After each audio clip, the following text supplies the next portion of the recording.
Olá, boa noite e bem-vindos a mais um programa Na Verdade. Recentemente, o Brasil foi cenário de um caso ambiental que atingiu proporções mundiais. Eu estou falando dos incêndios da Amazônia. Esse caso trouxe à tona uma discussão em torno da preservação ambiental do nosso país. Qual é a situação sobre a preservação do nosso meio ambiente? Quais são os avanços? Quais são os desafios? Quais os mitos e verdades que escutamos a esse respeito a todo momento? Para falar sobre isso, recebe em nosso programa hoje Dr. Evaristo de Miranda, pesquisador na Empresa Brasileira de Pesquisa Agropecuária, a Embrapa. Boa noite, doutor Evaristo, tudo bem? Boa noite, prazer estar aqui com vocês. Muito obrigada pela presença do senhor que tanto nos honra. Vocês repararam que hoje eu estou sozinha aqui no nosso programa, mas não se preocupem, que a Isa e a Mel já vão participar um pouquinho aqui conosco. Doutor Evaristo, já precisamos conversar porque o tema é gigante. Para início, eu gostaria que o senhor nos explicasse, quando eu digo Amazônia, do que eu estou tratando? É da região norte? Que área é essa de Amazônia? Bem, existem várias maneiras de abordar a região amazônica. E elas são recortes assim, territoriais criadas em função de necessidades. Então, normalmente, existe por IBGE, que a gente chama a região norte. São os estados da região norte, o que não inclui, por exemplo, o Mato Grosso. Os governadores da Amazônia, frequentemente, eles falam em nome, são os governadores desses estados da região norte. É uma região muito pobre, se a gente olhar assim, né? Já o governo criou, na década de 70, incentivos fiscais. A Sudam, que dava dinheiro lá. Aí eles estenderam a Amazônia para um outro conceito, a Amazônia Legal. Aí incluiu todo o Mato Grosso. A Amazônia Legal inclui também uma boa parte do Maranhão, né? Existe também um outro recorte que é a Bacia Amazônica. Agora o Sínodo dos Bispos trabalhou com a Bacia Amazônica, que pega um pedaço dessa Amazônia Legal, um pedaço da região norte. Existe também o recorte do bioma Amazônia, que é o que a gente mais usa hoje. O Brasil está dividido em biomas, bioma Caatinga, bioma Mata Atlântica, Pantanal, bioma Pampa e tem o bioma Amazônia, né? O bioma Amazônia é o mais correto, porque ele realmente cuida desse conjunto de florestas, de vegetações tropicais, úmidas, equatoriais. Essa região aí que está muito bem delimitada aí e representa praticamente metade do Brasil, 49 e poucos. Ela é maior do que a região norte? É maior do que a região norte, é maior que a Bacia Amazônica. Tem uma tabela aí que vocês vão poder ver nessa tabela. Ela só é menor que a Amazônia Legal. Mas a Amazônia Legal, ela inclui pedaços do Pantanal, inclui cerrados, ela chega até a encostar em Goiás, então já extrapola muito. Agora, por isso há muita manipulação nesse debate, né? Quando eu quero mostrar que a Amazônia está sendo devastada, tem muito boi, tem soja, tem agricultura, eu falo da Amazônia Legal, porque eu enfiei o Mato Grosso inteiro lá dentro, né? Aí o outro quer mostrar que é pobre e fala da região norte. Então tem muita manipulação, sobretudo quando você pega dados de uma Amazônia dessas e enfia em cima de outras, né? Mas o mais correto hoje é os pesquisadores, os técnicos, todos trabalham bastante, sobretudo quem está preocupado com o meio ambiente, com o bioma Amazônia. E os meus filhos até acabam trazendo muito essa questão para casa de que a Amazônia é o pulmão do mundo. É isso mesmo? Não, isso é mentira. A Amazônia não é o pulmão do mundo. A produção de oxigênio, se a gente entenda isso, né, que permite a gente respirar, quem produz oxigênio são os oceanos, né? A Amazônia, ela produz oxigênio durante o dia, mas à noite ela respira. E ela retira essa mesma quantidade. Ela consome tudo 12 horas de noite e de dia, varia muito pouco, né? Varia também muito pouco com as estações. Então, globalmente, o balanço de carbono da Amazônia e de oxigênio é zero, né? Ela está em equilíbrio. Então, ela contribui muito pouco. Ela é importante para o clima regional, ela sofre influência do resto do clima do Brasil. Então, ela tem, a gente brinca até dizendo que ela não é o pulmão, ela é uma espécie de ar-condicionado ali da região. Mas para a questão de oxigênio, não. É fundamental, quem produz oxigênio são os oceanos. E o desmatamento também, doutor Evaristo, ele tem sido muito veiculado na mídia, que a Amazônia está sendo altamente desmatada. Os dados têm mostrado exatamente o que com relação a isso? Hoje, o bioma Amazônia tem um mapa que dá para vocês verem. Aí, nesse mapa, vocês estão vendo em verde toda a área de vegetação nativa da Amazônia. A Amazônia, ela não tem só um tipo de floresta. São 22 tipos de florestas. Eles estão todos mapeados, são conhecidos. Na Amazônia tem ainda 9 tipos de vegetação que não são florestais. São campos limpos, lavrados, cerrados, campo aberto de várzea. Tem vários tipos de vegetação não florestal na Amazônia. Então a Amazônia é muito diversificada. O ponto culminante do Brasil, o Monte Neblina, o Pico da Neblina, 3.000 metros está na Amazônia. Lá em cima não tem floresta não, é outro tipo de vegetação. Então as pessoas têm uma imagem assim que a Amazônia é uma floresta única. Não, é muito diversificado. Mas hoje 84% da Amazônia está recoberto com vegetação nativa. 84,1% da Amazônia está com vegetação nativa. Nós temos 84,2%, eu acho. Agora, além da floresta, tem muita água na Amazônia. Existem grandes extensões de água. Se você olhar a largura do rio Tapajós, quando ele chega no Amazonas, é gigantesco. Largura de 20, 30 quilômetros, 50, 100 quilômetros de largura. O próprio rio Amazonas chega a 80, 90 quilômetros de largura, perto da foz é quase 300. Então nós temos imensas áreas com água e também áreas de grandes barragens, né? Então você tem Balbina, que é um lago grande, Tucuruí, Samuel, etc.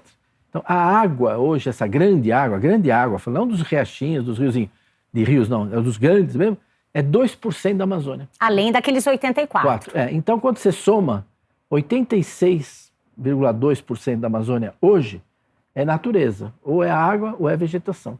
A área ocupada da Amazônia não dá 14%. Né? Então, nós temos ainda uma imensa área preservada na Amazônia, né? 86%. Né? E como já tem muito parque nacional, terra indígena, 25% da Amazônia é terra indígena já. Né? Os parques nacionais cobrem uma porcentagem grande da Amazônia. Quando você soma o que está legalmente protegido e que é preservado dentro dos imóveis rurais, para te dar um número exato, né? Hoje 80% da Amazônia já está protegida pela lei, porque ou é Código Florestal, ou é terra indígena, ou é unidade de conservação. Então o desmatamento na Amazônia só poderia continuar ainda mais uns 4%. Não tem como ultrapassar 80%. Seria uma ilegalidade, uma coisa impensável. Né? E a Embrapa, ela trabalha exatamente no quê? Ela faz todo esse mapeamento, doutor? Ela estuda o uso e ocupação das terras, né? Ela estuda como que a agricultura está sendo praticada. Então, por exemplo, 10% dessa ocupação da Amazônia é pastagem. São pastos com bois, mas com bois que produz cada vez mais. Né? Hoje na Amazônia tem mais boi por hectare do que tem na média do Brasil. Eles criam mais boi por hectare. Porque chove o ano todo, o capim produz muito. E vai ouvir gente dizendo que são pastagens degradadas. Não, não é. Essas áreas de pastagem têm diminuído ano a ano, né? Essa realidade, a gente mede isso, estado por estado. A despeito do número de criação de cabeças ser mantido ou aumentado. Eles conseguem otimizar. No Brasil inteiro, desde 1970, 80, sobretudo 1990 para cá, nos últimos 30 anos no Brasil, todo ano tem menos pasto. Esse ano tem menos área de pastagem no Brasil do que tinha o ano passado. Todo ano diminui a área de pastagem. Mas porque está diminuindo a criação? Não, todo ano aumenta o rebanho. Ah, interessante. Então, há 30 anos atrás, nós tínhamos 200 milhões, vou arredondar, de hectares de pasto e tinha 160 milhões de cabeça. Aí fez que nem uma gravatinha borboleta. Hoje tem Inverteu. 210 milhões, 220 milhões de cabeça e tem 165 milhões só de pastagem. Porque a gente desenvolveu um sistema de integração lavoura-pecuária, técnicas desse tipo, né?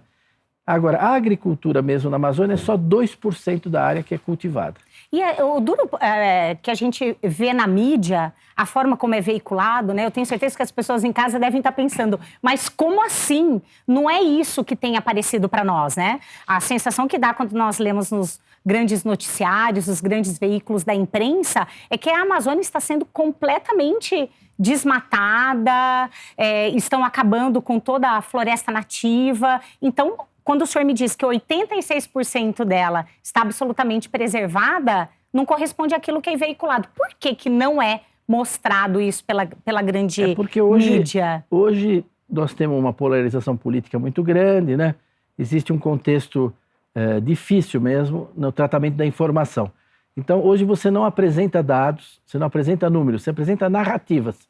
Então, as pessoas têm uma narrativa, constrói aquela narrativa, tem gente que vive dessa narrativa, tem organização não governamental que vive disso, então tem que defender aquilo, né? E manipula muitos dados, né? Aí as manipulações são... Isso é péssimo para o meio ambiente, porque você não consegue, então, fazer boas políticas, né? E são conversas que são resolvidas no grito, né? É difícil. Tem um pensador norte-americano, tem uma frase que eu gosto muito, ele usa o lema dos Estados Unidos, In God we trust, né? Em Deus nós acreditamos. Todo o resto tem que apresentar dados. Né? O resto tem que apresentar dados. Em Deus, In God we trust. All others should bring data. Então, todo mundo depois tem que apresentar dados. O pessoal não trabalha com dados. Se você pegar os dados dos ambientalistas, mesmo tem um programa dos ambientalistas chamado Map Biomas, ele dá os mesmos números que a gente para a Amazônia. Ele acha até que tem um pouco mais, que 84,5% da Amazônia está com vegetação preservada. nativa. Mas você não vê isso recuperado no discurso, né? Então tem discursos muito conflitivos na Amazônia. Então acho que é um debate que a gente tem que, de novo, trazer para o patamar adequado. Até 2012, nós não tínhamos nenhuma lei clara sobre isso. Era um monte de medida provisória sobre desmatamento. Mas desde 2012 nós temos o Código Florestal. E ele estabeleceu limites para o desmatamento, o que é legítimo de ser feito, o que não é legítimo, o que é legal, o que não é legal. Então a gente tem que seguir o código. Agora, o Código Florestal brasileiro não prevê zero de desmatamento na Amazônia. Ele prevê que até 20% da propriedade pode ser desmatado. Então, eu acredito que vai continuar tendo desmatamento todo ano. Agora, quando o senhor me diz 20% da propriedade, você que está em casa, com certeza pensou nisso também. Puxa vida, eu tenho uma propriedade que é uma área de 100%, eu recolho imposto sobre 100%. Isso. E eu só posso usufruir, de fato, de 20% dela, os outros 80% continua sendo da minha responsabilidade para fazer a preservação, é isso? Isso. Se roubarem a madeira, você que é multada. Se puser fogo porque você não fez acero, você é multada. Se um gado invadir a área de preservação permanente porque você não cercou, você é multado. Então você tem que fazer cerca, acero, vigilância. E dependendo das regiões, isso às vezes custa muito caro. Então, isso custa para os agricultores brasileiros todo ano, no Brasil, né? Não só na Amazônia, no Brasil, mas algo talvez que se aproxime de 20 bilhões que eles tiram do bolso para cuidar dessas áreas. Agora, os agricultores, eu imagino também, doutor Evaristo, que varia muito o perfil do agricultor no Brasil todo. Isso. Na Amazônia, especificamente, qual que é o perfil desse agricultor? Essa é uma excelente pergunta, que nós não sabíamos direito isso daí. Nós tínhamos uma aproximação pelo censo. Mas o código exigiu que fosse feito um cadastro, o cadastro ambiental rural. Cada agricultor da Amazônia teve que delimitar numa imagem de satélite, com 5 metros de detalhe, os limites do seu imóvel, e eles fizeram isso, e eles se cadastraram na Amazônia. Certo? Então, quase 600 mil produtores, 550 mil, cadastraram. Nós temos na Embrapa Territorial o mapa de cada um desses agricultores. Eu posso dizer quantos tem em Rondônia. 165 mil fizeram cadastro em Rondônia. Quantos são pequenos? 96%. 96%? 95%, se não me engano, em Rondônia. Não chega a 96%, mas é enorme. Na Amazônia toda, 89%, alguma coisa, que eu não lembro agora, quer dizer, praticamente 90% dos agricultores da Amazônia são pequenos. É agricultura familiar, é gente pequena. Né? E é a agricultura que ela é praticada para subsistência dos próprios moradores ali das cidades, da região? Essa agricultura, o governo nos últimos 30 anos, ele criou mais de 2.000 assentamentos de reforma agrária. Então ele levou para a Amazônia quase 600 mil famílias. Do sul, do sudeste, do nordeste. Eles falavam, no nordeste tem gente e não tem terra. No sul tem gente e não tem terra. Na Amazônia tem terra, não tem gente, então vamos levar para lá. Criaram estradas, foi toda uma política até o ano 2000 de levar gente para a Amazônia. São pequenos agricultores que nós levamos para lá 600 mil. Eles não têm título até hoje, a imensa maioria não recebeu o título da terra. Mas ele fez a casinha, fez o curral. Até hoje não tem o título? A imensa maioria não tem título, não está regularizado. Então existe uma irregularidade. Né? Aqui nas cidades, você trataria isso de economia informal. Cabeleireira não está registrado, não tem CNPJ. Né? Encanador, o outro é quituteira. Nas cidades, a gente tem feito um programa enorme para pegar essa economia informal, a gente chama de economia informal, e regularizar com o simples, com o imposto mais simples. Na Amazônia, não, a gente trata de ilegal. Esse pessoal é ilegal, eles não têm título, estão desmatando sem autorização. Quer dizer, é como se fosse bandido, né? Essa criminalização dos pequenos agricultores da Amazônia não leva a lugar nenhum, porque eles estão lá, quase 5 milhões de pessoas, né? Precisando de apoio, né? E estão lá numa situação muito difícil. Qual que é o papel mais importante que o senhor acha desses agricultores para a economia local? Não, para a economia local é enorme. Para o Brasil, esses 2% Da área total. do bioma que estão sendo cultivados por esse quase 1 milhão de produtores na Amazônia, produtores, unidades de produção, etc., estabelecimentos agrícolas, tem várias categorias, porque lá tem ribeirinho, tem área de reserva extrativista, tem muita coisa, são várias categorias, mas cerca de 1 milhão de unidades de produção, de produtores, estabelecimento agrícola. Para o Brasil é irrelevante. O Brasil não precisa dessa agricultura da Amazônia para crescer. No PIB é irrelevante, nas exportações brasileiras irrelevante. Mas para a Amazônia, o que você falou é fundamental. Nós temos 500 cidades na Amazônia, tem 500 municípios, todo município tem sede. Então quem que leva fruta e hortaliça para Sena Madureira? Quem que leva fruta e hortaliça para Caracaraí? Quem que leva fruta...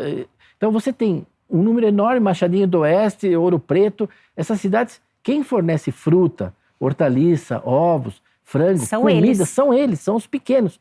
Se você for levar de São Paulo para lá, como ainda tem coisa que é levada, é caríssimo. Então existe uma enorme injustiça social em não apoiar essa agricultura dos pequenos na Amazônia. Sem dúvida. Porque aí nas cidades da Amazônia tem mais de 25 milhões de habitantes. Quer dizer, hoje a população... Eu ia perguntar isso para o senhor, qual seria a população hoje estimada desse bioma Amazônia? No bioma todo deve estar entre 25 milhões indo para 30 milhões de habitantes, né? Então essas pessoas, quem abastece eles são os pequenos. Essa produção local, né, de açaí, de fruta, de leite, eles que fazem hortaliça, eles plantam lá, né, grãos, café, é lá, laranja, é lá. Se vier daqui é caríssimo. Então, para o mesmo salário mínimo, que tem valor igual, ele tem uma cesta básica muito mais cara, uma injustiça enorme, uma injustiça social, né? Então, apoiar essa agricultura é justo para os agricultores, é justo para a população amazônica. Não fazer dela uma exportadora que o Brasil precisa aumentar a área, desmatar, não é nada disso. É sustentar os pequenos. 90% dos pequenos agricultores são pequenos agricultores da Amazônia. Os grandes, os médios, é os outros 10%, né? E esses pequenos agricultores, eles estão relacionados com esses incêndios que foram tão noticiados aí esses meses atrás, que ocorreram na Amazônia? Acho que a gente tem que separar duas coisas. Uma coisa é desmatamento, outra coisa é queimada e incêndio. Incêndio na Amazônia é raríssimo, raríssimo. O que é o incêndio? A queimada é uma técnica agrícola. Quando o senhor diz incêndio, então o senhor está querendo se referir de algo criminoso? O incêndio... Intencional. O incêndio às vezes até não é intencional, mas ele é um fogo fora de controle, fora de área, que destrói patrimônio público, destrói patrimônio privado. É um fogo indesejado, que não tem hora direito para começar, não tem hora para acabar. Fora de controle. Isso é um incêndio, né? A queimada agrícola é uma coisa completamente diferente. Eu preciso limpar esse pasto e eu ponho fogo no pasto. Eu preciso controlar carrapato ali naquela vegetação, eu ponho fogo para diminuir a incidência de carrapato. Eu preciso ter uma pastagem que brote mais cedo, eu uso fogo ali. Eu tenho o resto de cultura para eliminar, não tenho trator, não tenho máquina para moer, para incorporar, eu uso o fogo. Eu abri uma área que eu estou abrindo, eu uso o fogo. Então o fogo é uma tecnologia agrícola do Neolítico que os povoadores aprenderam com os índios, porque em Portugal, na Espanha, ninguém usa fogo para nada. Eles aprenderam a usar aqui com os índios, e funciona bem mesmo em clima tropical. Então, os pequenos agricultores participam e usam isso como tecnologia agrícola deles. É uma tecnologia utilizada por eles. E que funciona muito bem, inclusive, né? E socialmente é viável para eles fazer isso. Tem técnica para substituir o fogo? Tem. A Embrapa tem tecnologia para substituir o fogo por tecnologia que não usa fogo. Mas precisa de dinheiro, precisa ter meios, precisa ter trator, precisa ter máquina. Eles não têm. E são pequenos agricultores. E são os pequenos. Então, sem apoio... Agora, quem no mundo preocupado com queimada está disposto a pagar, fazer um programa de dinheiro, mandar dinheiro para a gente melhorar as condições de vida desses produtores? Então, pronto. Quando o senhor faz essa pergunta, essa seria uma solução? Seria? Opa. Que essas pessoas que se dizem tão interessadas em evitar essas queimadas, que suportassem, então, esses programas para a aplicação, por exemplo, das tecnologias da Embrapa. Numa outra escala, só para dar um exemplo, no estado de São Paulo, a gente queimava para colher a cana. Tinha queimada de cana no estado inteiro. Acabou. Não tem mais queimada de cana-de-açúcar, porque se desenvolveram máquinas e tecnologias que permitem cortar a cana sem ter que queimar a palha, né? Bom, essa tecnologia eliminou as queimadas. Mas no oeste baiano também tem um monte de tecnologia que eliminou a queimada. Onde entra a tecnologia moderna, onde entra a agricultura moderna, em geral desaparece a queimada. Então nós precisamos modernizar a agricultura dos pequenos agricultores. Ô professor, agora eu estou aqui pensando... essa queimada, ela ocorre nos 20% da área que é permitido ser produzida desses agricultores. Isso. Ela E não, menos até. ela não está Não. Associada a desmatamento. Não associada ao desmatamento. Não. E o número de queimadas que teve esse ano estava dentro da média. Não aconteceu nada de excepcional. Nós fizemos um fake, talvez o maior fake news que já teve na história, foi esse ano com a Amazônia. Em cima de uma série de oportunismos, né? E de coincidências até do sino, do presidente da França, um monte de história. O presidente da França com seríssimos problemas com os coletes amarelos, que tentou fazer uma taxa ecológica em cima de combustível, tem que voltar para trás e tal. Enfim, tem toda a complexidade lá do próprio governo Macron, tudo isso. E isso tudo caiu lá em cima deles. Mas quando você olha os números, artigo da NASA, artigo do New York Times, não. Nós tivemos um ano normal de queimada, como sempre tem todo ano. E ela é praticada não em áreas desmatadas. Não. Ela é praticada em área que já está desmatada. Isso, eu acho raramente associado com desmatamento. Agora, o desmatamento, isso acho que era importante dizer assim, a Embrapa, todo ano, se anuncia o número do desmatamento. Desmatou tanto na Amazônia. A Embrapa está preocupada, você falou o que a gente faz lá? Quantos desmatamentos? Quer dizer, esse desmatamento que você falou, 9 mil quilômetros, por exemplo. Esse ano desmatou 9 mil quilômetros. Quantos desmatamentos foram necessários para produzir esse número? E nós temos estudado isso nos últimos 12 anos. E todo ano na Amazônia tem 30 mil desmatamentos, mais ou menos. 30 mil locais são desmatados. 92% é tudo pequenininho. Tudo pequenininho, é pequeno agricultor. Fez uma rocinha de mandioca, uma rocinha de milho, plantou 1 hectare de café. A maioria é pequena. Então, e esse desmatamento desse pequeno agricultor, ele estaria, muitas vezes, inclusive, dentro do limite dos 20%? Exatamente, com certeza. Agora, e tem outros maiores, etc. Pois bem, mas vamos supor que os 30 mil desmatamentinhos que a gente mediu o ano passado, ano retrasado, cada um foi um agricultor diferente. Vamos exagerar. Vamos falar, porque o agricultor pode ter feito 2 ou 3, mas vamos falar, não, cada um foi um agricultor. Então, só que quando você olha onde ocorreu, 10 a 15% desses desmatamentos ocorreram em área indígena, ocorreram em parque nacional, ocorreram muitos em reserva extrativista, criadas pela Marina, em reserva de desenvolvimento sustentável, inventada ainda pela ministra Marina. Então, em áreas protegidas. No mundo rural mesmo, ocorreu 27 mil, 28 mil. E qual que é o total? 1 milhão. Então, eu estou falando de 27 mil de 1 milhão. Ou seja, 97% dos agricultores da Amazônia não tem qualquer participação em história de desmatamento. Menos de 3%, exagerando, é que estão envolvidos com isso. Primeira coisa, você não pode tratar de criminosa a agricultura na Amazônia quando 97% dos agricultores não estão envolvidos com isso, não tem como estar envolvido. Tem quase 1 milhão de unidades de produção e de agricultor, e tem 30 mil de desmatamento. Mesmo que seja cada um agricultor diferente, não vai ter 5 agricultores fazendo o mesmo desmatamento. Então, menos de 3% estão envolvidos. E mais, esses 3% não quer dizer que seja errado. Que seja ilegal. Não, que seja ilegítimo. Eles têm a área deles, pode ser que não atingiu ainda isso, né? No caso dos pequenos, teria que verificar mesmo todos os casos, né? Então, é lançado assim uma criminalização dos pequenos agricultores e que hoje se encontram assim abandonados, né? Porque o Estado, o poder público, levou eles para lá nos últimos 30 anos e largou eles lá. Não deu título, eles estão lá com um problema de regularização fundiária enorme. Não conseguem crédito. Na época do ministro Mink, ele começou a multar os assentamentos porque não estava respeitando o meio ambiente. Eles nem tomaram conhecimento que havia essas multas, né? Mas elas andaram na justiça. E depois, com o tempo, eles foram privados de crédito. Isso. Então, eles não têm acesso à Pronaf, não têm acesso a mais nada.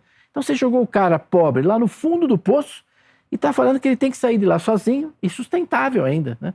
Tem que sair na base da ecologia integral. Sem a queimada, sem nada. como tecnologia. Que foi condenada pelo Papa na abertura do sínodo, falando que o fogo da Amazônia é movido pelos interesses, etc., da ganância. Não é, essa é a técnica dos pequenos, eminentemente, né? Então, se você me perguntar quantos agricultores participam do desmatamento, menos de 3%, talvez 2%. Quantos participam das queimadas? Mais de 80%. 90% todo ano faz algum fogo. Porque isso faz parte do sistema deles. Sim, então, até porque eles não têm condições financeiras de ter uma tecnologia Agora, mais avançada. queimada não é incêndio. Na Amazônia tem muito pouco incêndio. Te dou uma caixa de fósforo, desafio você pôr fogo na floresta, mesmo com um galão de gasolina. É tudo verde, a mata não pega fogo, é dificílimo. Certo? Aí a gente percebe, então, nós até tratamos no outro programa sobre as fake news, Doutor Evaristo, e essa é uma fake news gigante. É a maior toda da história, essa talvez, que o demonização que eles vêm fazendo dos agricultores na Amazônia. Dos pobres. Dos pequenos. Então, veja, estão abandonados pelo poder público. Os ambientalistas sempre, numa maioria, não todos, evidentemente, mas defendem a desantropização da Amazônia. O homem tem que sair de lá. Quer dizer, os animais, a biodiversidade não compete com o homem, tem que sair. Então, eles estão abandonados pelo poder público, multado pelo IBAMA por todo mundo. Os ambientalistas pedindo para tirar essa agricultura, parar, não pode, o filho dele cresceu, vai casar, não pode abrir uma área nova. Então, tá lá, não pode viver mais lá, tem que ir embora. Então, depois, eles foram abandonados pela esquerda, porque os partidos de esquerda defendiam os pobres na Amazônia. Mas não, esses partidos hoje, eles têm um discurso multicultural. Que está mais globalista, né? Multicultural, verde, interesse de minorias, LGBT, verde, os várias causas que têm sua justificativa, mas eles desapareceram na defesa. Ou seja, eles estão abandonados. Abandonados. E no sínodo, eles não foram convidados e não participaram. A CONTAG não participou, não tinha nenhum pequeno agricultor, é 1 milhão, certo? Não tinha. Não estavam lá, não foram ouvidos. Eles não foram ouvidos. Eles não tiveram nada. É como se a Amazônia fosse feita de índio, de tal, que existe, claro, né? Mas não foi dado voz para eles. Mas não são apenas Então, para quem eles, propunha, né? que seja um diálogo, uma polifonia, porque a igreja é essa polifonia, eles não ter sido ouvidos, nossa, você deixou de lado os pobres. Esses são os pobres, eles que produzem. E os habitantes urbanos, que é mais de 25 milhões de habitantes, também foram tratados assim, en passant. Mas explicitamente, essa prática dos agricultores da queimada foi condenada como um pecado, né? Então, urbe et orbe, eles estão enfrentando uma grande dificuldade. Eu costumo dizer que a espécie mais ameaçada de extinção na Amazônia é o pequeno agricultor. É o pequeno agricultor e que dá suporte para todos os habitantes que de vivem lá, não é? Quem quiser saber mais, professor, sobre a Amazônia, o senhor escreveu um livro, não é? Eu escrevi alguns livros. Tem um dos meus últimos livros, que é esse aqui, ó, Tons de Verde, não é? Que tem um detalhamento dessa situação da preservação da natureza no Brasil, dos seus desafios, né? E apresenta esses números também, esses dados sobre a Amazônia. Se procurar o meu nome na Wikipedia, vai encontrar muitos livros, muitos artigos. A gente está sempre produzindo sobre esse tema, né? Que é conciliar a produção com a preservação. É possível fazer isso, mas tem que fazer isso em cima de dados, de números, de fatos, né? E não querendo resolver no grito, né, essas questões. Mas a mídia repercute muita coisa sob narrativas, né? Ideologizado, não é? Isso é muito forte. Isso no sínodo foi pesadíssimo.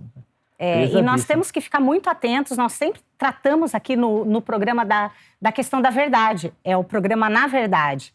Então, fica aí essa dica desse livro do professor e vários outros que ele tem para nós nos informarmos corretamente sobre o que de fato acontece na Amazônia. Essas informações todas nos deixam bastante esperançosos com relação à Amazônia e precisamos nos informar mais, até para passar essa informação para os nossos filhos, para os nossos netos, para não ficarmos replicando fake news. Mas fica aí que nós vamos tratar de outros mitos no próximo bloco. Até daqui a pouquinho.